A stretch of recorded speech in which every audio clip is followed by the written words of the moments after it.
Selecting and purchasing a handgun should be a well-thought-out decision. Simply owning a handgun brings with it much responsibility. You must comply with applicable laws governing ownership and use. You can purchase a handgun from a gun shop, a private dealer carrying a federal firearms license, or you can buy one outright from a private citizen. Buying a handgun from a gun shop or a licensed dealer is quite a painless process. You must be 21 years old, never have been convicted of a felony, or deemed mentally incompetent. Normally, you must be a resident of the state in which you reside and be able to prove so through a photo ID. There are several federal and state forms which you must complete prior to purchase. Once these are completed, a background check is conducted. This may take several minutes to several days to complete. If everything checks okay, you can take your handgun home. If you buy a gun from a friend or other person, ensure you comply with any applicable laws governing registration. Do your best to determine that the gun you intend to purchase is not stolen property.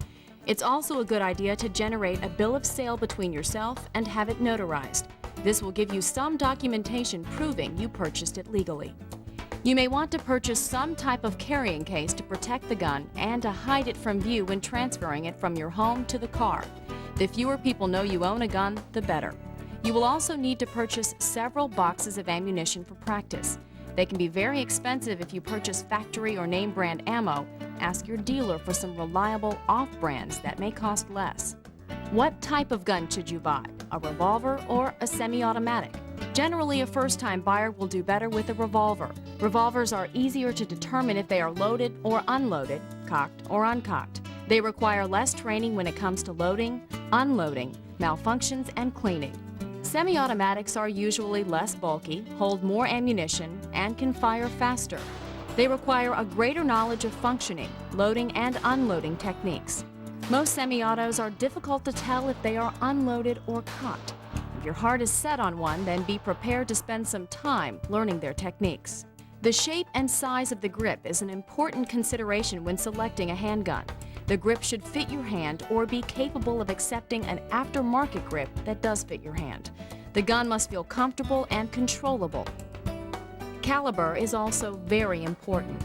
Common handgun calibers are .22, .380 auto, .38 special, 9mm, .40 caliber, .45 auto, .44 magnum, and .357 magnum. For defense and sporting use, some calibers are better than others. Effective self-defense calibers usually selected are .380 auto, .38 special, 9mm, and .40 caliber. They are fairly controllable for most people, but still damaging to their intended target. The magnum calibers tend to be harder to control for most shooters. Their felt recoil and muzzle blast is much more than the .38s, 9mm, and .40 calibers. They are expensive to shoot and not that much fun after 50 rounds. Larger calibers also require a larger framed gun. This can be a problem for small-handed shooters. The grip width is longer, which requires a longer reach to the trigger. Most small-handed shooters have trouble reaching the trigger properly and have to use an inferior grip to do so. The materials used to manufacture the gun and the finish should also be considered. Construction of the lower portion or receiver can be made from steel to include stainless, plastic or polymers, and metal alloy. Materials other than steel are used to make the gun lighter and easier to maintain.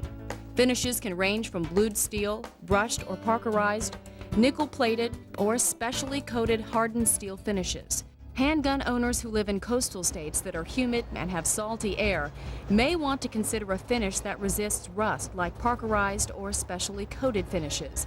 They are not usually shiny and pretty, but are very functional and require little maintenance. Regardless of what you decide, all guns, no matter what they shoot or how big or small they may be, are lethal weapons and must be respected at all times. Never forget this.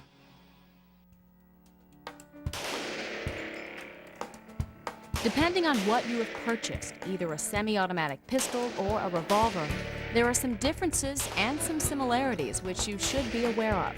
The main difference is in each pistol's functioning. A revolver turns a cylinder of cartridges, one by one, in front of a firing pin to fire each bullet.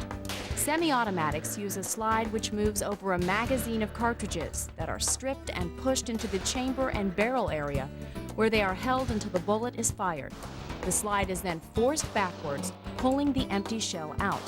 The process is repeated again. Note that semi-automatics are not automatics. A semi-automatic weapon requires the trigger to be pulled each time a round is fired. A true automatic will fire all of its rounds if its trigger is pulled once and held back. True automatics are machine guns. Automatic weapons will not be discussed in this videotape. The revolver and semi-automatic are also similar in their functioning. Both types of weapons require a trigger to be pulled so that its firing pin can be moved rearward and snapped forward, causing the cartridge to fire its bullet. Externally, both weapons appear very different, but as you will see, the fundamentals and skills you will be taught are the same for both pistols. If you learn the fundamentals of pistol shooting, you will be able to shoot any handgun, be it a .357 Magnum or an air pistol.